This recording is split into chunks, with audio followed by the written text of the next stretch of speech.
Hey, welcome to the Muscle Intelligence Podcast. I'm your host, Ben Pekulski.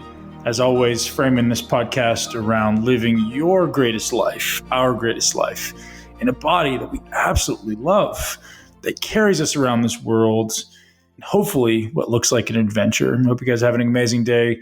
And today we're going to interview Dr. Harry Adelson. We're going to talk a little bit about stem cells and the benefits and detriments of stem cells. Dr. Adelson has a practice called the Docere Clinic in Salt Lake City, Utah. He's an absolute whiz when it comes to this stuff. He explains it extremely well. If you're someone who doesn't know what stem cells are, I suggest you listen. It's a very, very simple explanation, yet he does an incredible job of making it very clear what stem cells are and what they aren't. He's not really biased, which I love. He gives us the truth, the lowdown on stem cells and whether they are for you or whether they're not for you. If you've ever suffered from an injury or know someone who has, or someone who runs into some type of chronic disease, stem cells have become a go-to for some of the top experts in the world, the longevity experts, people looking to optimize health and recover from injuries, especially at the highest level like professional sports. Dr. Adelson is incredibly bright. He does a great job, and I'm so grateful for him joining me here today. We sat down at the Health Optimization Summit in London just before his talk, and his talk went over extremely well. He does a really good job at this, and I hope you guys enjoy the podcast. If you do enjoy the podcast, listen straight to the end and share it with one person you know that will know and love this podcast. This podcast is brought to you by fresh pressed olive oil. You guys know my infatuation with olive oil. And to be honest, I was never really an olive oil guy. I've tried store-bought olive oil and it's like, this is okay. Didn't really like the flavor of it.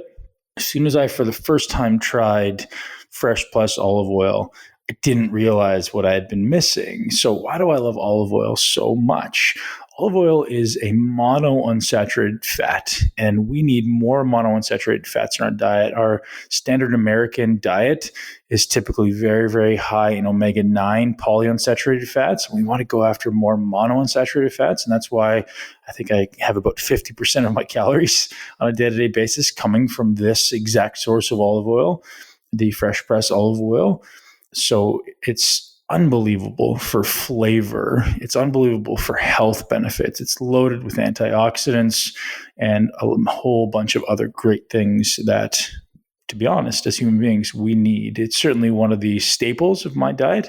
And if you guys want to pick up a bottle for just $1, fresh pressed olive oil is going to hook you guys up. If you head over to getfresh35, we are going to get hooked up with $1 bottle of olive oil. And this is a $40 bottle. So it's fantastic stuff. And I highly suggest you guys do it. And I know you're going to love it. And if you do, send them a review and tell them how much you love it, because it's really that good. And this company deserves to have the notoriety it deserves. So I hope you guys enjoy the show. And also don't forget to grab your $1 bottle of olive oil, getfresh35.com. Cheers, guys. Enjoy the show.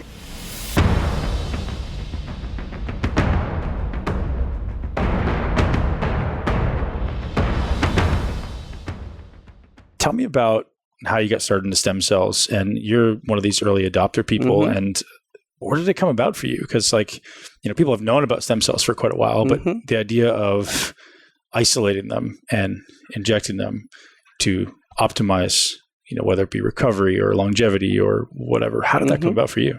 Well, I was in naturopathic school in the mid-90s. And, in naturopathic school, they teach you using the body's natural ability to heal itself. And at that time, I was just a completely fanatical rock climber. My whole life revolved around rock climbing. And I was training for my dream trip to France. I was going to France to climb all the, difficult sport areas. And I had this hit list of all the climbs I was going to do. And I was really motivated. I was working out in the gym constantly. And I was doing this hard cross-through move. And I felt this pop in my shoulder. And it was very painful, and my shoulder swelled. And I saw a surgeon, and he said, well, you've torn the cartilage in your shoulder.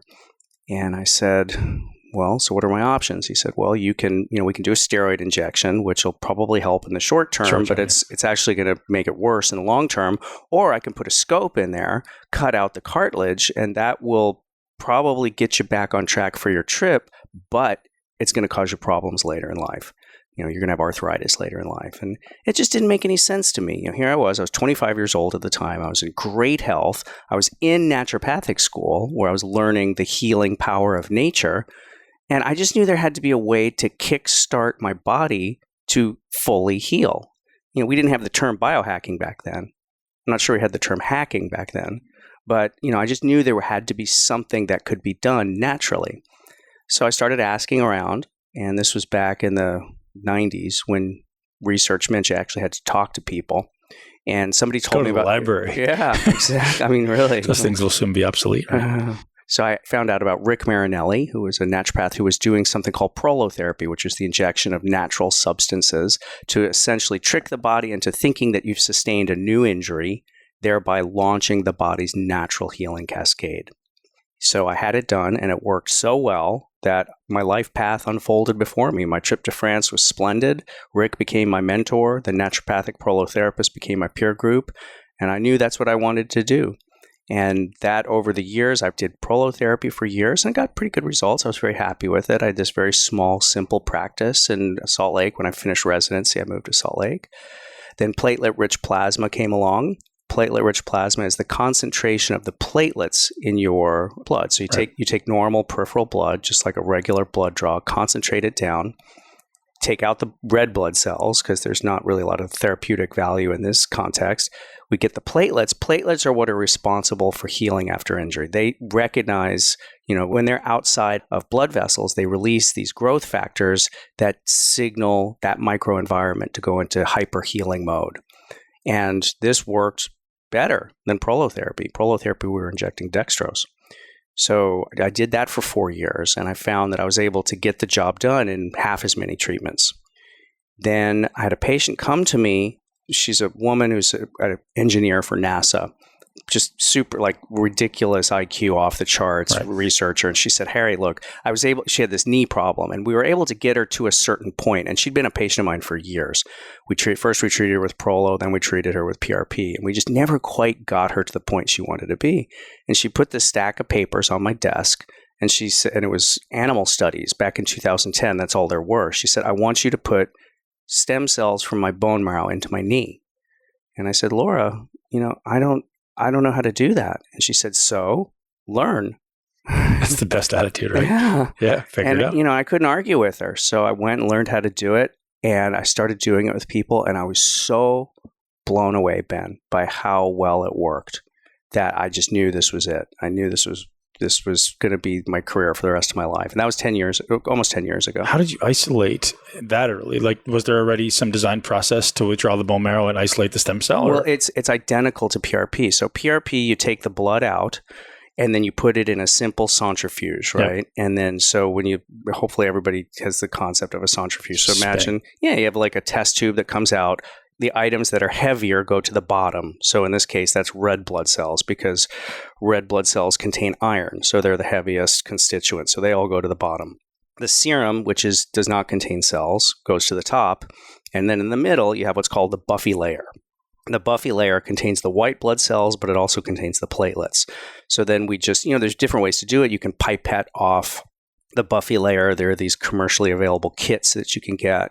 But then with bone marrow, it's the same exact concept, except in that buffy layer, in addition to the white blood cells and the platelets, you also have mesenchymal stem cells.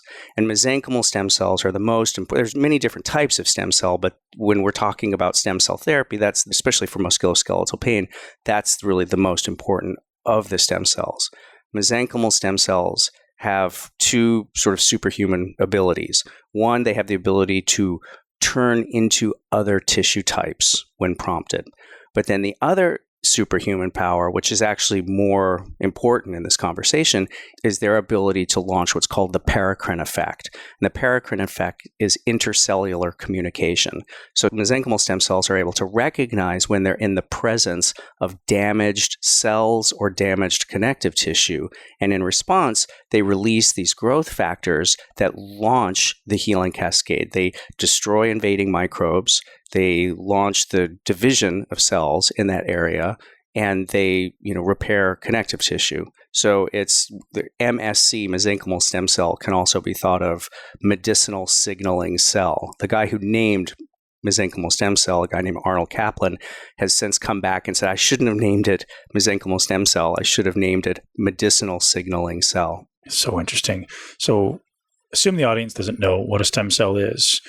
Just give us the background. Like, where do these things come from? Obviously, we know they're in the bone marrow. Where else are they in the body? And what are they actually designed to do in the body? You just give us a bit of a overview, but I assume people don't know what they're doing. Sure. So our body is comprised of cells, right? We break it down to its building blocks, which are cells. And there's many different types of cells. There's muscle cells, there's lung cells, there's heart cells, there's blood cells.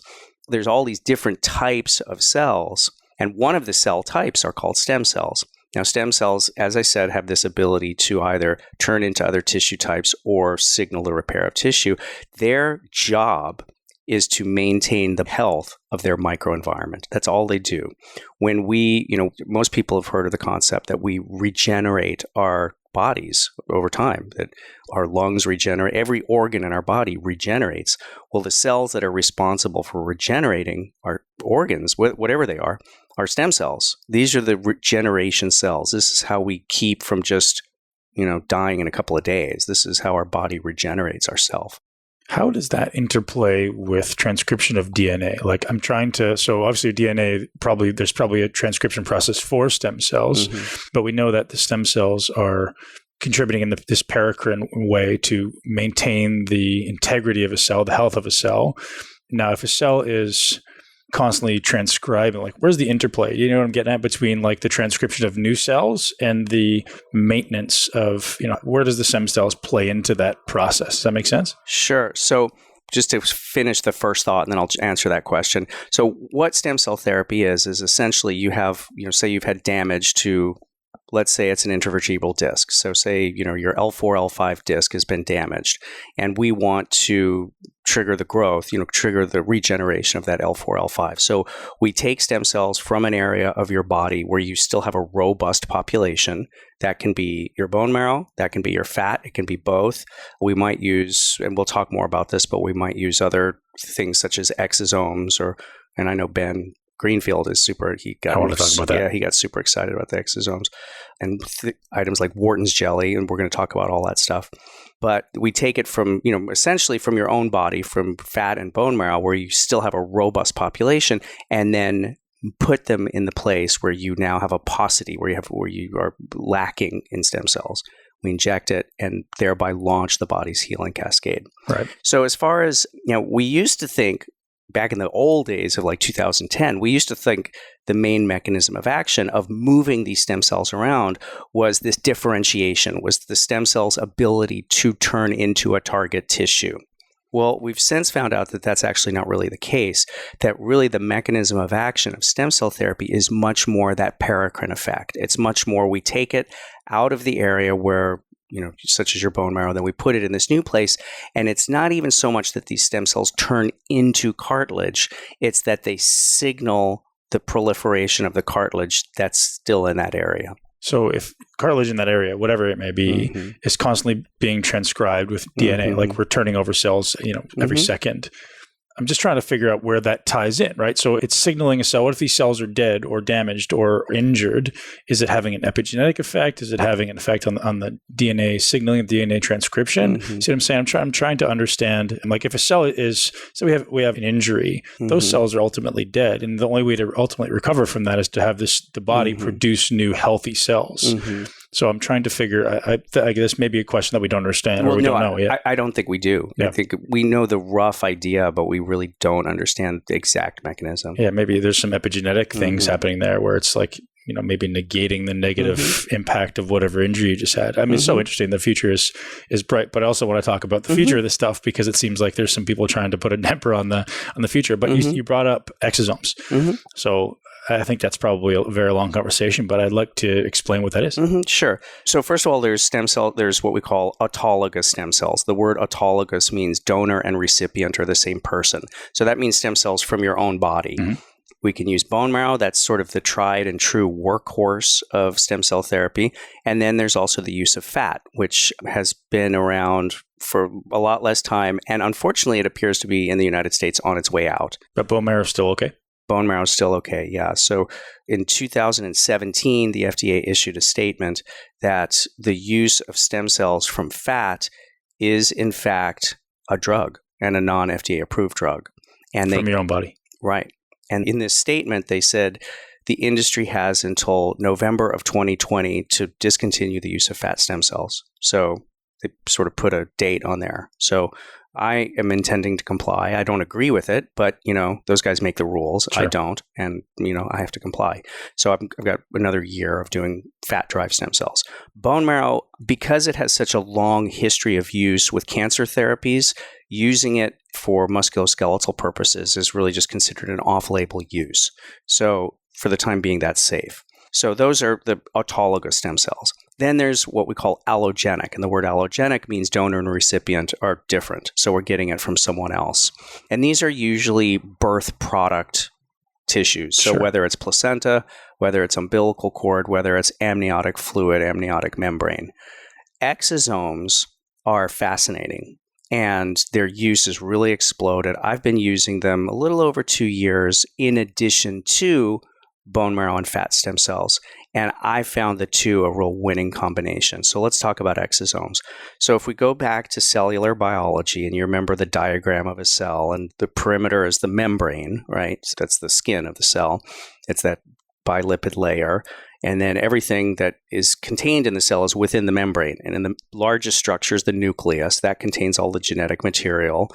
Then there's the endoplasmic reticulum and the Golgi apparatus and the mitochondria, Dave Asprey's favorite. And then you have these little vesicles that are called endosomes. And within the endosomes are called exosomes.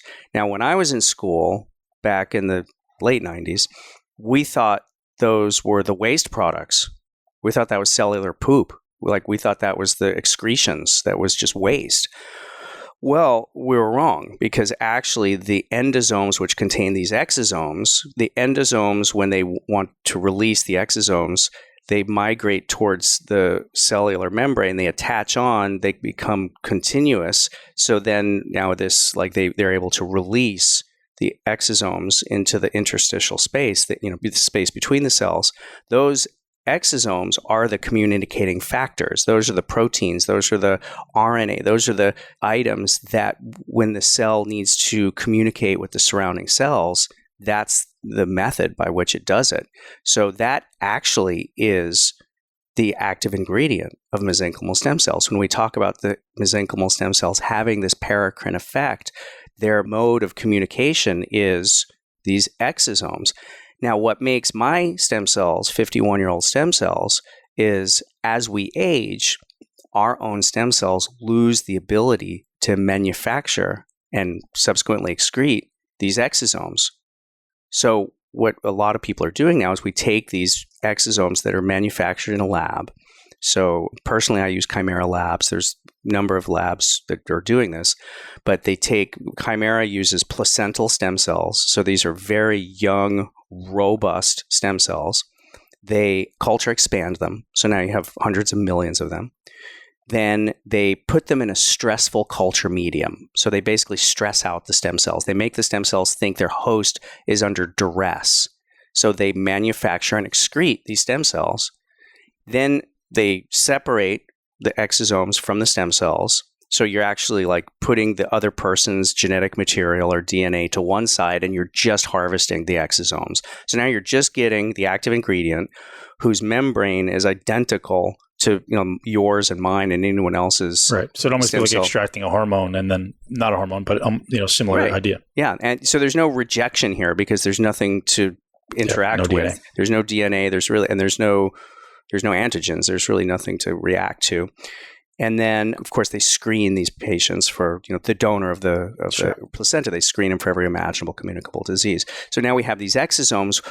I use them along with a person's own bone marrow stem cells. So what we think is happening is because the membranes are identical and there's no genetic material, we think your own stem cells actually can absorb them into themselves, thereby functionally making your own stem cell that of a younger person. Have we identified the substances that the exosomes are excreting? Is it a particular, with this paracrine response, have we identified what those are? Yeah, we've identified a lot of them. Yeah. There's ones in there that I'm sure we haven't yet. But. So the question I'm going after is like ratios, right? Like if your body's going to recover a liver versus recover a bicep, it would likely release different ratios of these substances, right? Right. So that's the next big step. Right now, Chimera, for instance, just has one exosome product, but they're getting ready to release multiple exosome products that are going to be condition specific. And these are still going to be legal so far that we know of.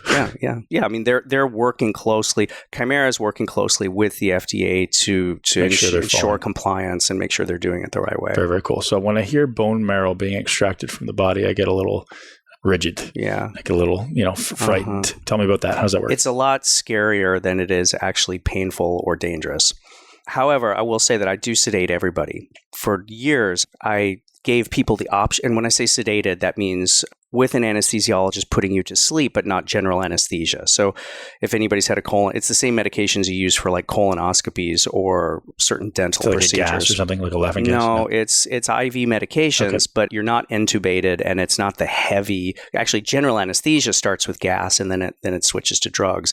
And general anesthesia is the medications that are very hard on the liver, hard on the brain. General IV sedation are very gentle medications that clear the system very quickly, but you're very much asleep and you don't remember anything. So for years, I gave people the option of using sedation, and it was an additional charge.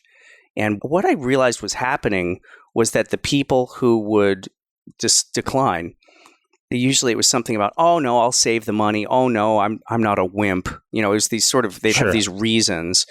And then I would do my follow-up with them 3 months later, 1 year later, and I'd get them on the phone, and when they'd realize it was me, they would get kind of tense. Their experience was worse. Yes. Yeah. And then I'd sort of start asking them questions, and I'd realize that actually they were quite a bit better, but they wouldn't admit it. No, I don't think it worked.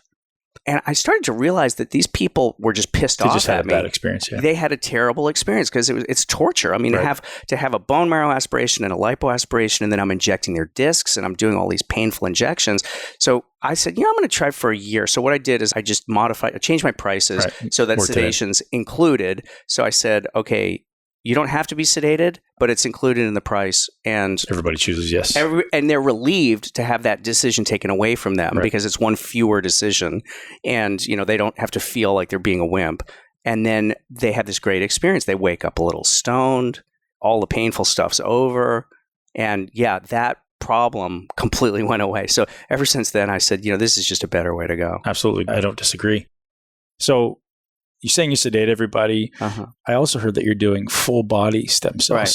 What is that? And is it not systemic? Like, is it something that's very, very localized, or is there a systemic response? Or tell me about that. Right. So full body stem cell makeover. So I'm interested in that, by the way. Like, I got to get hooked up with that. It sounds amazing. Like it sounds like let's turn back the clock 10 years, right? Yeah. Well, it developed over a lot of years. Yeah. And what happened was my practice, before I met Dave Asprey and, after, I sort of jokingly say I worked my fingers to the bone for 20 years, met Dave, and then like overnight became a success. But yeah, man, he's doing well. He's kind of like everything he touches is going to gold right now, which is awesome. Yeah.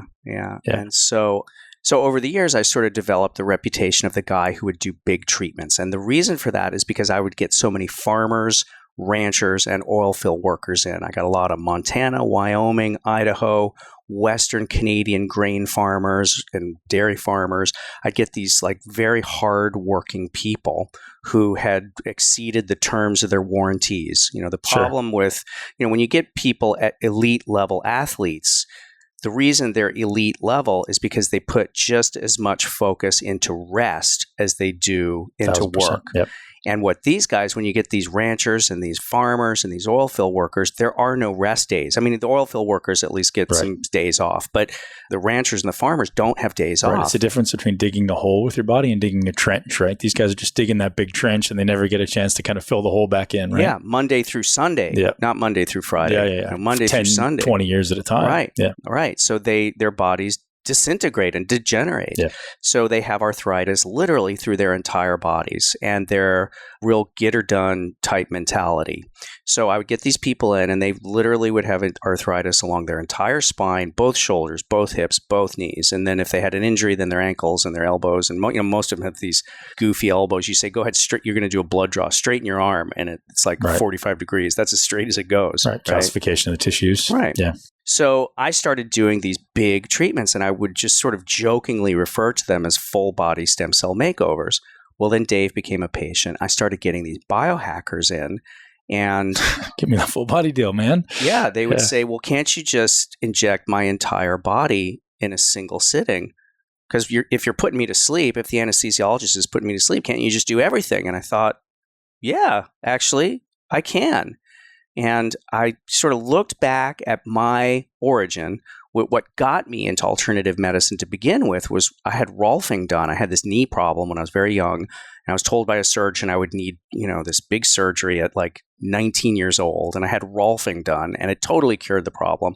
And Rolfing is this very systemic approach to the body where you look at the entire body and you go through and massage with very deep tissue massage the entire body. Let's not call it massage, man. That's not massage. Yeah, it's for the people who don't know what it is. Rolfing is the most painful approach. Maybe short of Graston, which is like now Rolfing with an implement. Yeah, with a torture implement. Probably the mechanism there is maybe generating stem cells, right? Is that where you're going with that? Because they're creating so much tissue damage, so much tissue trauma, it has to be eliciting a systemic response. They're breaking up all the adhesions in the fascial planes, thereby allowing the fascial planes to smoothly glide. In theory.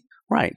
But it was more about this sort of like whole body approach, like stand back, look at the body and, treat all of it. Right. And I thought, why not? So we did our first whole body stem cell makeover about 2 years ago. And I did it really with Dave in mind because I was like, what's going to be the next big thing for biohacking, for longevity? And I thought, well, how about this? So what we do is we take a large volume of bone marrow. Currently, we're still using fat stem cells, although we're in the process of phasing that out. We supplement with a large volume of exosomes. We additionally use a large volume of Wharton's jelly, which we didn't talk as much about. Right, we'll talk about that. And then we inject every level of the spine, from the base of the skull down to the tailbone, every level, do epidural injections. So we put stem cells up into the epidural space to help prevent central stenosis later in life. Yep. Central stenosis is basically an annular bone spur. It's a circular, arthritis of the spinal canal. Mm-hmm. Then we've turned the person over. I inject both shoulders, all the moving parts, the joint, the rotator cuff, AC joint, elbow joint, and the golf elbow, tennis elbow, wrist, thumb, hips, knees, ankle, foot. Then my partner, Amy Killen, who you're going to interview later today, takes over. She does the skin of the face. She does the scalp to thicken the hair follicles. And she does the Oneshot, P-shot, the shot into the sexual organs to improve sexual function, because, erectile dysfunction, vaginal dryness are both an issue of impaired microcirculation. And one of the things that we know that stem cell therapy does is it improves microcirculation.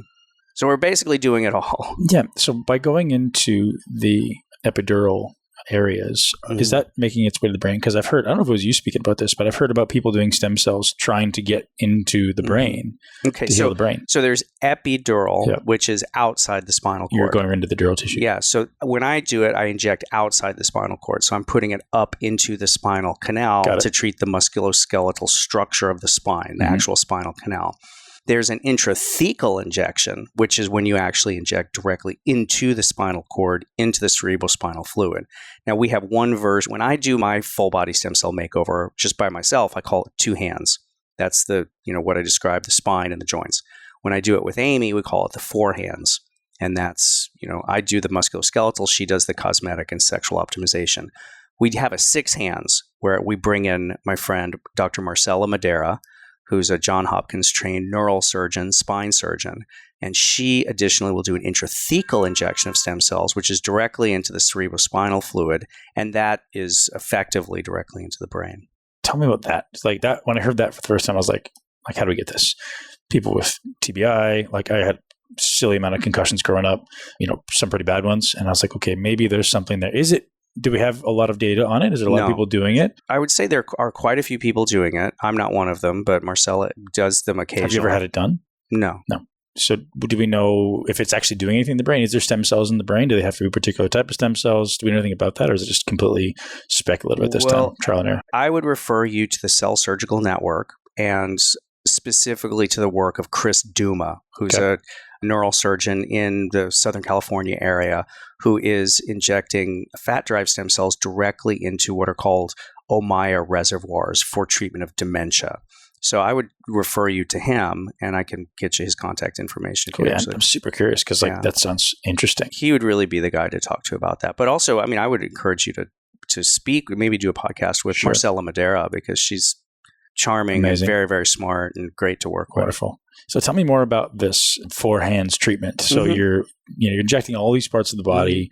People are leaving sore for a couple of days. Yeah. So the thing that's crazy about it is, we sedate everybody so the person's asleep while we're doing it. To watch it, it looks like the Spanish Inquisition. I mean, it's just like nuts. There's so many pokes going on. Like I've got this time lapse video that I show where it just is, you can see how like it's a million pokes.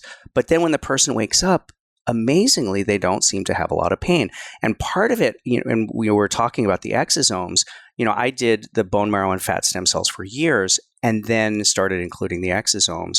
And what I noticed with the introduction of the exosomes, with the, including them with your injectate, is that I noticed two things. One is that when I get people over the age of, about 60, 65, my results just using a person's own stem cells would drop. Sure. Young people, I got very consistently good results, but as people got older, it really helped some people, but then it was just more hit or miss. Once I started using exosomes, I found that in that older population, my results were much more consistent. Right. And I think that makes sense. When we say that they effectively make your stem cell that of a younger person, I mean, that's what I see happening in my outcomes. Yep. The other thing that I really noticed is when people wake up from sedation, it used to be that anywhere from 1 to 10 to 1 in 20 people would wake up with a lot of pain and would have sort of a pain flare up, and it would like trigger an episode of pain for them. And since I've started using exosomes, that's almost completely stopped happening, which is great because it's awful for the person to go through. I feel terrible. But it's interesting because they just have such a strong anti-inflammatory effect that people wake up and amazingly they feel fine. It's amazing. So one thing you alluded to there is this reality that we know that when you're born, you have this insane abundance of stem cells, and as we age, they deteriorate. Any suggestions, or do you have any protocols for people coming into your office? Like, hey, for 3 months, I need you to eat this way. I need you to stop doing this. Like, what do you have a dietary intervention or a lifestyle intervention that allows people to maybe improve the number of stem cells or improve the health of their stem cells? I've been resistant to really create big protocols just because the reason is I found that I get sort of two types of people: the ones who are doing what they're doing, and then the ones who aren't doing anything and they're not going to do it anyway, right? I'm actually much less interested in what somebody does the 2 months leading up to the treatment than I am in what they're doing the 2 years leading up to the treatment. I think common sense rules the day here. I think, I sort of believe in these 4 pillars of health, which is diet, exercise, sleep, and emotional balance. And as long as you get a B+ in all 4 of those areas, you get a cumulative A. But as soon as you get a C in one area, then you cumulatively actually get a D. Sure. So, I think there is no one protocol that works for everybody. I think everybody has to figure out what works for them. But as long as you're, eating well, avoiding trashy food, avoiding crappy oils, avoiding processed foods. That's just the typical stuff so people know. Just like optimize your health and your stem cells will work better. Right. Yep. Get decent sleep. Exercise regularly. And I think the most important thing with exercise is just not to tear yourself down. Over the years, like I've been in practice 20 years, I've heard over 10,000 people tell me the story of their pain. And one thing that I've noticed, and one of the reasons I'm a fan of yours, is because the people I see the least frequently are weightlifters. Right. Except people who chase numbers. That's the exception. Chasing numbers and CrossFitters. And, like I've got no beef with CrossFit, but I can just tell you from my perspective where I listen to people talk about the injury that changed their lives, there's this exercise in CrossFit where you alternate deadlifts and box jumping. Like you box jump like 10 times as fast as you can, and then you deadlift heavy. Right. deadlifting is the king. Sure. Like, show the king some respect, Sure. right? So you're going to They're just trying to make people puke, basically, right? Like if I want to make somebody puke, I'm going to make you deadlift and make maybe a burpee. Well, what And they do is okay. they create annular tears in their L5S1 disc. They actually there's, you have to, deadlifting heavy weights, you got to have perfect form. And if you just collapse just a little bit and do it and you slip, your spine actually slides forward on your sacrum. Now you've got a really serious problem. Mm-hmm. And that's something that I actually love to treat because, this desiccated disc, when you slide the spine forward and mash the disc like that, and you have a dehydrated disc, when you look at the MRI, it's all the discs above it look white, and then you see this black disc. It means it's dehydrated. There's no good conventional treatment for that. And that's something that I've found. Like if I had to treat just one thing, it would be that, because stem cells work so well for that. Great. And not to knock CrossFit. I think it's a brilliant idea and concept, but the application of it is such that you're putting average to above average people in exercises, ask them to do things to fatigue with no regard for execution or form. So what you're introducing is compensation patterns that ultimately lead to injuries. That's just the way it works, right? Yeah. If you push hard on something long enough with shitty form, because your objective is I had to hit this number or this time, because it's these objective outcomes, injuries is inevitable. Yeah. And that just seems to be the worst of it. Like I would have presumed it would have been shoulders and elbows in CrossFit, like the snatches and the kipping pull-ups. It's like, man, there's got to be people that are just destroying their shoulders. I mean, I get them all, right? A lot of them come into my gym. I'm kind of surrounded by CrossFit gyms strategically. We get them all coming into the gym. Comical. So what types of responses are you seeing? You're seeing hundreds of patients. What type of, post-treatment feedback are you getting? So the thing that's interesting about stem cell therapy, and this sort of brings us to the mechanism of action. So the thing that's interesting is when you look at MRIs, you think, oh, that gives you all the information. Well, actually it doesn't, because if you look at the scientific data, if you take people with no low back pain, 60% of them have abnormalities in their MRI. And similarly, people with lots of back pain frequently have normal MRIs. So what we think is actually the pain generator are these microscopic tissues, irregular collagen fibers, hyperconcentration of irregularly shaped blood vessels. I mean, you get these this chronic damage to these tissue beds. So that's actually what it is with stem cell therapy that we're trying to treat, is trying to normalize the health of these tissue beds. So as a result, it takes a while for it to work. So if you take somebody with low back pain and you give them a steroid injection and you do the steroid injection properly, and if it's going to work, it works right away, and then it lasts 2 months, and then it wears completely off, and then you're right back where you were. Stem cell therapy is the opposite.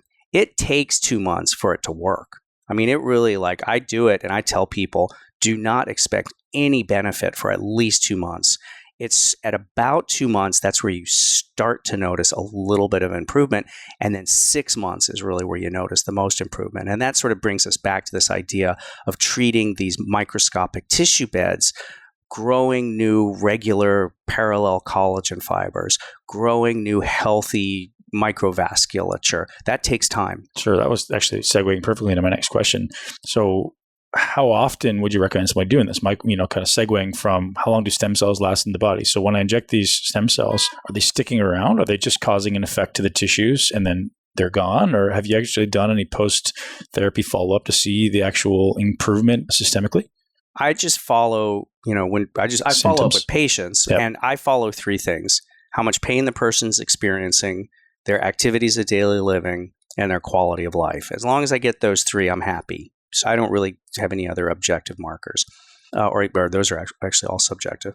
But what we find, and I do everything I can to be a one and done. That's part of why I do this kitchen sink approach of bone marrow plus fat plus exosomes plus Wharton's jelly, is because people come to me literally from all over the world. So I really get one shot at them, and I definitely don't want them to come back in 2 weeks. I don't want them to come back at all. So what we do is we do one huge treatment, hit somebody as hard as we can, and then we wait a year. At 1 year, the majority of people that we treat are happy. And by happy, I mean they've had, I don't mean 100% improvement. Sometimes we get 100% improvement, but they've had enough improvement that they don't feel they need another treatment, and they're glad they did it. A smaller percentage of people at the 1 year mark have had some improvement, but they'd like a little more. Maybe they've had 20, 30, 40% improvement. They'd like a little more. Well, then we talk about doing another treatment at the 1 year mark. A smaller percentage, again, have had no improvement at all. I don't help everyone. About 10% of the people I treat, I just doesn't work. Mm-hmm.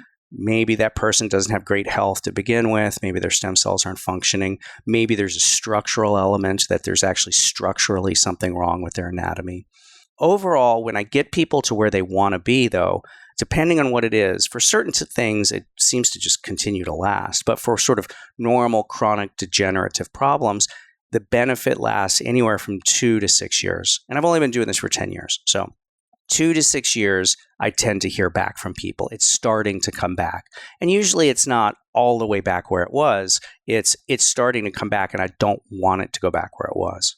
Interesting. Do you know how long stem cells tend to last in the body? They have a certain life? We actually don't think that they take up residence.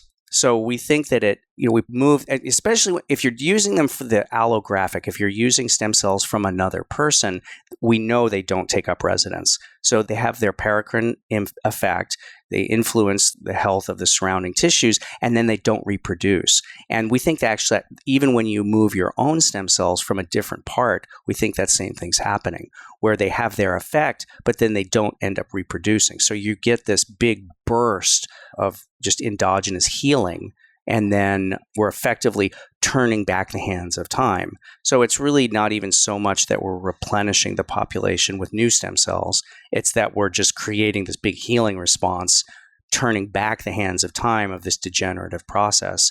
And then so it just, how long does it take for it to further degenerate back to sort of the threshold of where it becomes a pain generator? Sure. Is anyone looking at what it's doing mechanistically? Like, is it turning back the clock on hormone production or telomeres or mitochondrial function, or like any mechanistic, like tangible things we can look at? I would then refer you back to Cell Surgical Network, because I'm so focused in my lane. Like the subject stuff. Like, let's actually feel better. Well, I'm just focused on treating musculoskeletal pain. Yeah. What is Wharton's jelly? So Wharton's jelly is one of the allographic products that we use that does not contain stem cells, but it contains, so if you look at the cross section of a umbilical cord, there's this gelatinous substance that comprises the insulation layer, and it's made of bioidentical human-derived hyaluronic acid. So it's this substance that these labs will collect from the umbilical cord. It does not contain stem cells, but it contains basically the ground substance of joint surfaces and intervertebral discs and ligaments. So if you've ever heard of Synvisc or Hyalgan, these are commercially available synthetic hyaluronic acids that help cushion the joints. Well, this is the real stuff. This is human-derived bioidentical hyaluronic acid. So I like to add that to my stem cell injections to give your own stem cells the building blocks that they need to build new joints, build new intervertebral discs, build new ligaments. One thing we didn't differentiate yet is the difference between bone marrow and fat, and not even necessarily from what you're getting out of it, but from the abundance, right? So you suggest that maybe the bone marrow has a greater abundance. I've heard that fat cells have a greater abundance. I'm not sure what you would suggest or what you talk about. Bone marrow is, again, it's the workhorse of stem cell therapy. What's great about bone marrow-derived stem cells is, you have these mesenchymal stem cells, but you also have raw bone broth from your own body. So, it's loaded with collagen, it's loaded with minerals, it's loaded with hyaluronic acid. It has all these substances in it that are critical for tissue healing. So it's this really beautiful medley of healing constituents. However, the total volume of mesenchymal stem cells is relatively low. For like a 60 cc aspiration of bone marrow. I didn't even realize you can get that much out. Are you going into the hip bone? Or are you going to the femur? What are you doing? Into the ilium, yeah, the big, the frisbee-shaped bones in your pelvis, yeah. So we get a lot more than that, because as you aspirate, remember, like, it's the most highly vascularized bone is the most highly vascularized tissue in the body. So as you're aspirating, blood is rushing in. So you could drain a person until they have no blood left. So, where we top it off, like when we do full body stem cell makeover, we take almost a half a liter of bone marrow. Half of it comes from one side, then the other half from the other side. But from a 60 cc aspiration, you're getting in the neighborhood of tens of thousands of mesenchymal stem cells, which is relatively low.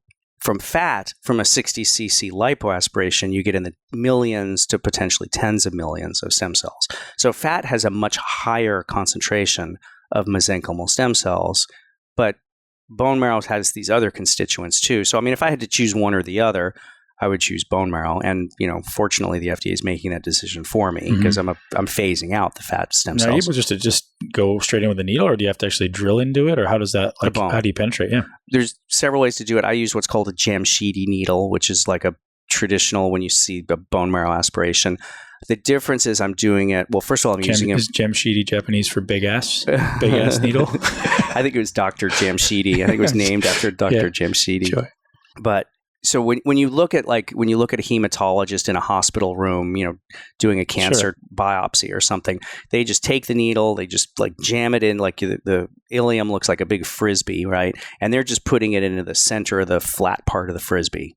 Well, when we do it, we actually put it on the edge of the frisbee. So we use X-ray guidance because we want it exactly on the edge of the frisbee, going perfectly parallel to the frisbee.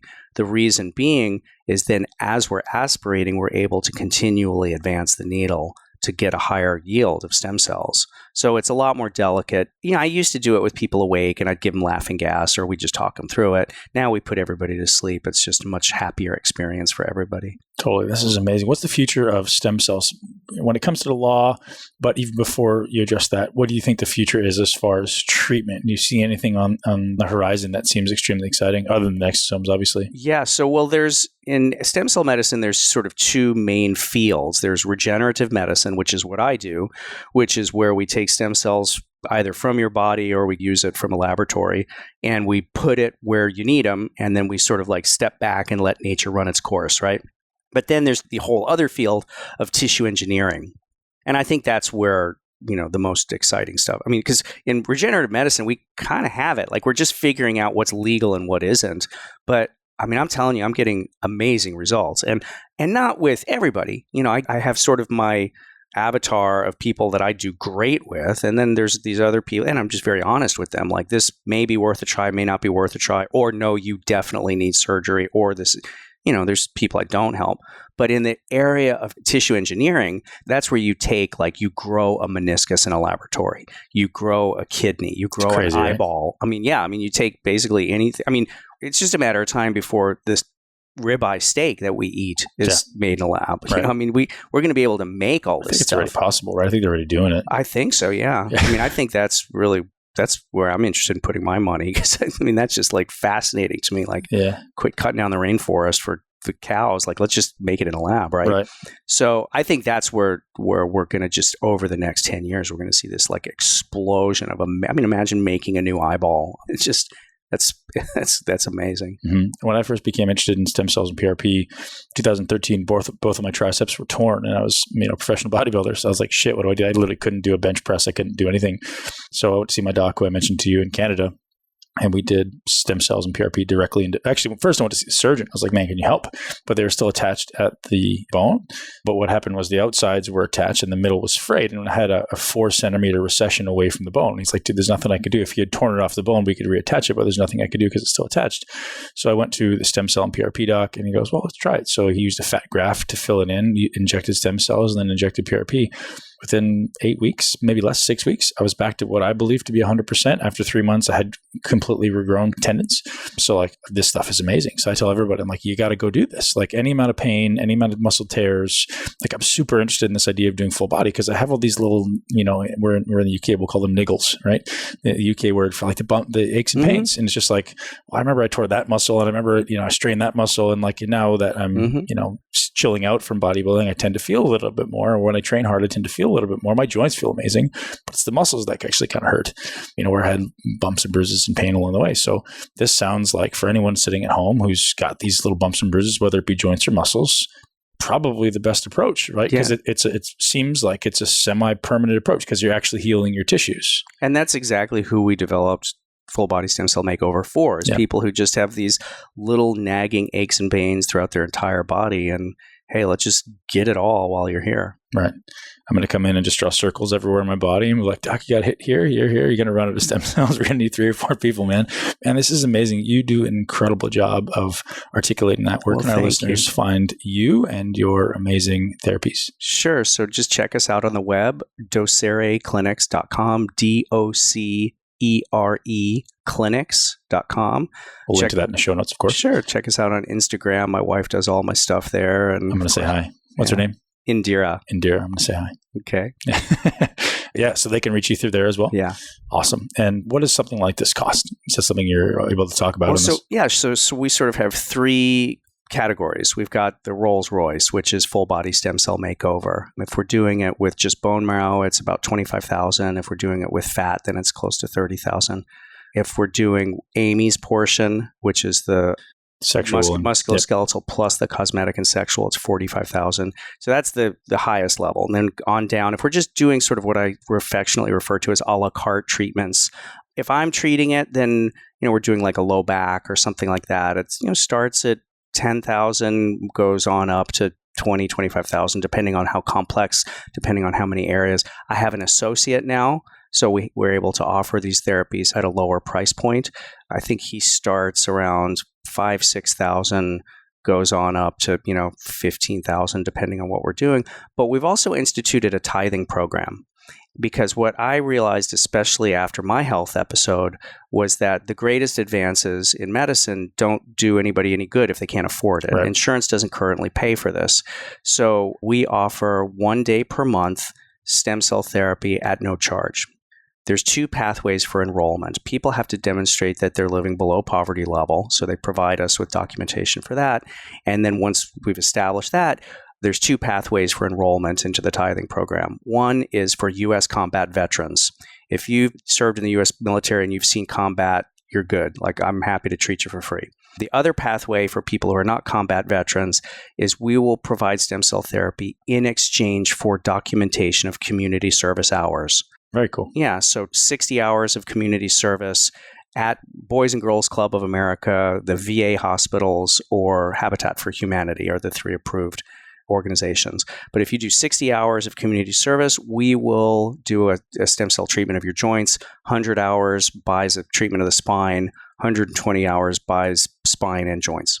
Man, I like that a lot, actually. Yeah. That's a really good idea. Yeah. Rather than just like, hey, I'm in need, like actually giving back. That's super cool. Because, if you don't put any price on it, people don't value it. So Totally. This way, it's like it's a trade. Yeah, very, very cool. Love that. Doc, I appreciate your time. Like I said, incredible explanation. Your understanding of this is obviously vast. So thank you for your time and thank you for contributing to our health and the betterment of humanity. And likewise. And thank you for all the great work you've done over the years, Ben. Thanks very much. I appreciate it.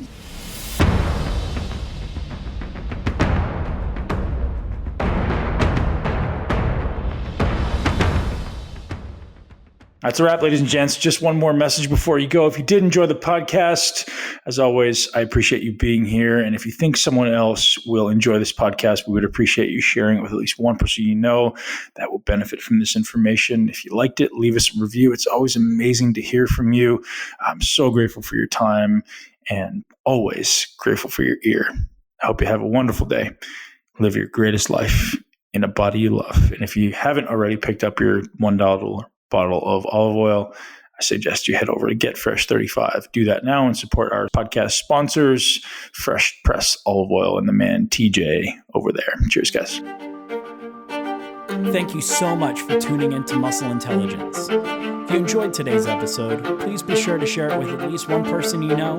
Make sure you're subscribed so you never miss an episode. This podcast is for information purposes only. The statements and views on this podcast are not medical advice. This podcast, including Ben Pekulski and the producers, disclaim responsibility for any possible adverse effects from the use of information contained herein. Opinions of guests are their own, and this podcast does not endorse or accept responsibility for statements made by guests. This podcast does not make any representations or warranties about guest qualifications or credibility. This podcast may contain paid endorsements or advertisements for products or services. Individuals on this podcast may have a direct or indirect financial interest in products or services referred to herein. If you think you have a medical problem, consult a licensed physician.